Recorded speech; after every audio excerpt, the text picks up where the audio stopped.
Ang tanong ko po kasi gito, paano kayo mapapaniwala ang iba na may Biblia? Di ho ba dumating sa maraming proseso? Na may Biblia? Kasi meron... Hindi mo na kailangan paniwalaing may Biblia. Pakita mo lang, Biblia, Di ho kasi, kinakatwira kasi araw ng tao. Oo, gawa ng tao. Huwag ka rin maniniwala dyan sa upuan mo. Gawa ng tao yan, huwag ka uupo riyan. Balibag mo na yung mic mo gawa ng tao yan, ba't mo ginagamit? Di ba? Madali naman sagutin Ba't gawa raw ng tao? Ba't kagawa lang ng tao yung naniniwala ka? Bakit? Yung bang kinakain mo, yung dinadamit mo, yung mampinggan na kinakainan mo, sino gumawa? Ang tao rin gumawa nun tanong, ba't nga tao gumawa? Kasi kung ipapagawa ng Diyos yung Biblia sa manok, hindi mo maintindihan. Di ba? Meron ang pangit sumulat. Yan naman, pangit-pangit naman kasulat mo, sulat manok. Tignan mo, hindi mo pala maintindihan yung sulat ng manok. Ipagawa ba ng Diyos yan sa anghel, maintindihan mo? Hindi. Ang Biblia para sa tao. Kaya tao ang pinagawa ng Diyos para maintindihan ng tao ang Biblia. Yan ang dapat na maintindihan doon. Hindi ko mo ginawa ng tao, hindi ka naman niniwala. Ngayon, may gawa ang tao na hindi dapat paniwalaan. Aling gawa? Yung gawang wala sa katwiran ng Diyos. Di ba? Yun ang hindi mo dapat. Yung kasinungalingan, yung pandaraya, yun ang wag mong paniwalaan.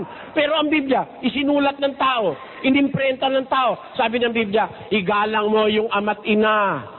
Magsitalima kayo sa inyong magulang sa Panginoon. Tama ba o hindi?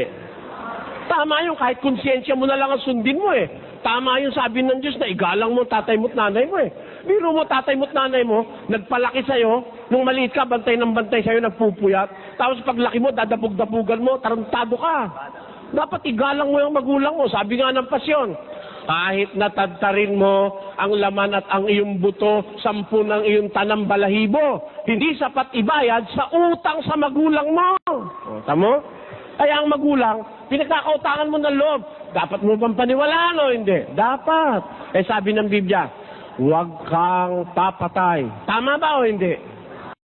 Huwag kang magnanakaw. Isinulat nga ng tao, pero mali ba yun? Parang ganito. Sabi nung bata, sabi nung kapatid mong bata, Kuya, pag hindi ka kumain, 1 taon, mamamatay ka. Kung mo ba bata ang nagsabi, hindi mo papaniwalaan? Ganito lang yon. Yung piso, totoong piso, padala mo sa bata. Magkano yon? Magkano? Piso. Padala mo sa abogado. Magkano yon? Piso pa rin. Padala mo sa luko-luko. Magkano yon? Piso pa rin. Piso pa rin. Di nababago yung piso. Kahit sino may dala. Ang tao lang ang tanga. Hindi marunong umunawa. Ganito. Si Imelda Marcos, pag suotin mo ng puwit ng baso, tanong mo sa tao, ano yung suot ni Imelda? Ay, brilyante yan. Yung brilyante, pasuot mo sa pulubi. Ay, puwit ng baso yan. Kasi tanga ka Hinahatulan mo yung estado ng tao. Huwag kang maghumatol sa estado ng tao. Kahit bata ang nagsasalita, pag totoo sinasabi, paniwalaan mo. Di ba? Kahit bata. Ang totoo, sa husgado, mas pinaniniwalaan pa ang bata kaysa sa matanda. Di ba? Pag ang bata nagtestimony sa husgado, mas naniniwala ako Bakit? Kasi most probably, ang bata nagsasabi ng totoo. Yun ang logic doon. Ano ibig sabihin? Hindi ko mo tao, hindi mo na paniniwalaan. Lalo na kung ang sinasabi ng tao ay galing sa Diyos, taga-sulat lang naman siya, ang Diyos naman na nagdidikta, ba't di ka maniniwala? Di ba? Yung sinasabi mo, harap mo sa akin, paniniwalain natin. Meron kasi akong nakausap sa PGH nung araw, isang doktor. Hindi raw siya naniniwala sa Biblia. Para ako na-intriga, Dok, alin ka ako sa Biblia, hindi niyo pinaniniwalaan? Basta ikaw ang Biblia, hindi ako naniniwala dyan. Gawa ng tao yan. Ganun ba? Dok, pwede ba babasahin ko lang sandali ang Biblia? Sabihin niyo sa akin kung naniniwala kayo o hindi. Sabi ko, binasa ko, huwag kang sisiping sa babae sa panahon ng kanyang karumihan, sa kanyang karumalan. Dito, Dok, sabi ng Diyos, di raw maganda yung babae, sisipingan mo pag may regla. Yan, naniniwala ako dyan. Talagang tama yan. Hindi niya pwedeng di paniwalaan, doktor siya eh. Pag hindi, sasampalin ko siya eh. O, di ba? Isasampal ko sa kanya yung katwirang nasa Biblia. Di naniniwala siya ron. Dok, ito pa, babasa pa ako isa rito. Sabi ng Diyos, pag ikaw ay nakahawak ng bangkay ng isang hayop na karumal-dumal o ng isang taong namatay, maliligo ka at maghuhugas ka ng kamay. Tama ba yun, Dok? Hindi siya pwedeng tumutol eh. Kasi siya, buhay pa hinahawakan niya pagkatapos ng isang pasyente, hugas. Pagkatapos na hipuin sa pasyente, hugas. Hindi pa patay yun, buhay pa yun. Hugas na siyang hugas. Sa Biblia, pag patay, hugas ka. Naliligo ka pa. Tama ho ba yun, Dok? Medically and scientifically, tama yun. Yan. Tama yan. Naniniwala ako dyan. Lahat nung may kinalaman sa doktor, pinagbabasa ko. Mamayang konti, nakakaisang oras na kami. Sabi mo, Dok, di ka naniniwala sa Biblia. Alin ang hindi mo pinapaniwalaan sa Biblia? Hindi siya makasagot eh. Natulala siya. Lahat ng basahin ko, naniniwala siya. Pag magkakain ka, maghugas kang kamay. Pag tatay ka, tabunan mo ng lupa. Nasa Biblia eh. Tututulan niya ba yung doktor siya? Sabihin ba niya, hindi, pagkatay mo, iwan mo na lang niya, pabayaan mo kainin ng aso. Ganun ba? Hindi ka doktor niya. Nakalagay doon, pag tumai ka, tatakpan mo ng lupa. Tama ba yun, Dok? Tama raw. Nung kabasa-basa, bandang huli, alam mo, sabi niya, totoo pala yung Biblia. Kita mo na, di naniwala siya. Kaya lang mo sinasabi, yung iba pangase, yan naman ang Biblia, kulang yan eh. Meron akong nakausap nung araw, pare. Yan naman ang Biblia, kulang yan eh. Padre, sabi ko, okay. Alin ho ang kulang sa Biblia? Kasi pag sinabi yung kulang, dapat alam nyo yung buo. Tama po o hindi? Halimbawa, tinawag mo yung mga anak, halika kayo lahat, mga anak! Dumating, 8. Ba't kulang? Sabi ng nanay, ba't kulang? Kasi alam niya, siya mga anak niya. Kaya mo muna sabi kulang, alam mo yung buo.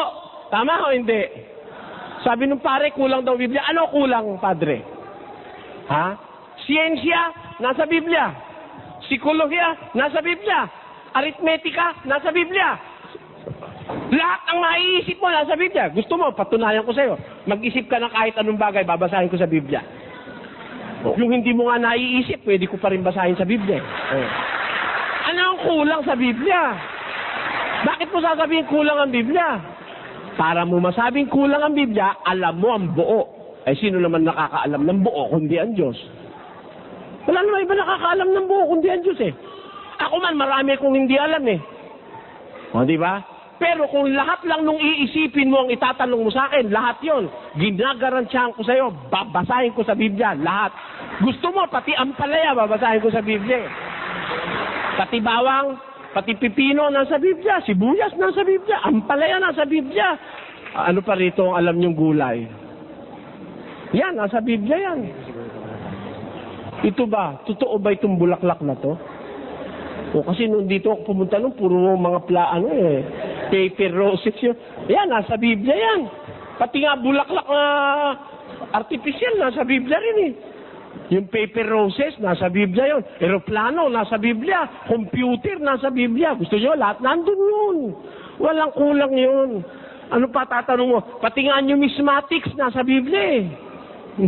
Pati yung tropology, nasa Biblia yon. Anthropology, nasa Biblia yon. Yung tropology, nasa Biblia yon. Walang kulang ang Biblia. Ako po kasi sa nakaraang mga 34 anyos, 35 na pala, sa awa ng Diyos, na nakagiliwang ko na yung sinasabi sa Biblia, isipin at pag-aralan. Kaiisip ko, napatunayan ko, sabi ng Diyos. Pakinggan niyo. Isipin mo ang sinasabi ko at sapagkat bibigyan ka ng Panginoon ng pagkaunawa sa lahat ng mga bagay. Ayun ang sabi ng Diyos. Isipin mo ang sinasabi ko. bibigyan ka ng Diyos ng pagkaunawa sa lahat ng bagay. Kaya pag mag-iisip ka lang, maintindihan mo. Mag-isip ka po, pati buhok nasa Biblia. Di ba? Pati kalbo nasa Biblia rin. Si Pogi nasa Biblia yun. Alaan nyo? Wala kang iisipin wala sa Biblia.